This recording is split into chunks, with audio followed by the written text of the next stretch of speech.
Audio Jungle.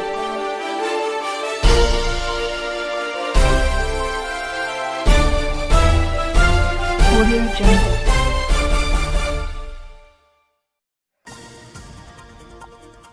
पूरी सिंध जियां रबीउल अव्वल जे सिलसिले में जश्न ईद मिलादुल नबी वॾी अक़ीदत ऐं एतिराम सां मल्हाई वई।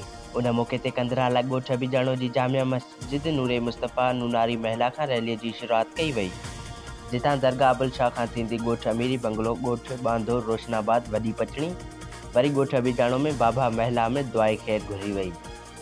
उन खां पोइ वरी रैली कंदरा गौसिया मस्जिद अॻियां रैली जलसे जी सूरत में अख़्तियार कई। ॿिए तरफ़ ॻोठ बख़्श कटबर, ॻोठ मज़ार ख़ान जोयो, ॻोठ तारकी तरेल, टिमोहे, ॻोठ अबियलोय खां रैली कंदरा पहुती, जिते जलसे में शामिल थी। उन मौक़े ते मौलवी मोहम्मद हसन जतोई सिकंदरी, मौलवी ज़हूर अहमद डंढण ऐं ॿियनि मौलवियुनि हज़रत मोहम्मद सल्लल्लाहु अलैहि वसल्लम जन जी ज़िंदगीअ ते रोशनी विधी ऐं पाण सॻोरनि जा मौजिज़ा बयानु कया। उन मौक़े ते हाजी अब्दुल करीम डंढण, अब्दुल जब्बार डंढण, शहज़ादो पल, हाजी अब्दुल सत्तार पल, अरशद अली बिल्लो ऐं ॿियनि केतिरनि ई नातख़्वाननि नातियूं पढ़ियूं।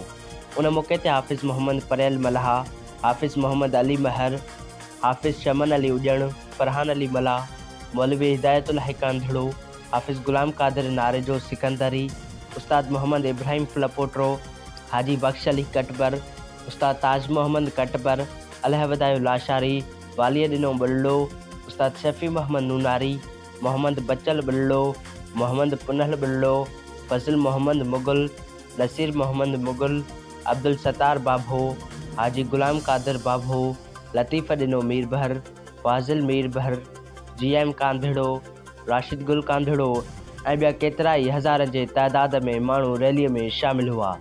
जॾहिं त ईद मिलादुल नबी वारी रैलीअ जी उस्ताद मंज़ूर अली बिल्लो, उस्ताद बशीर नूनारी, उस्ताद नज़ीर अहमद बाभो, गुलबहार मल्हा, ज़हीर नूनारी, हाजी बख्श अली कटबर, मोहम्मद यासीन सिकंदरी जन अॻुवाणी करे रहिया हुआ।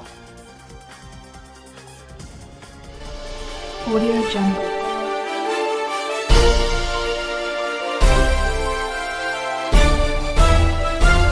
Audio Jungle.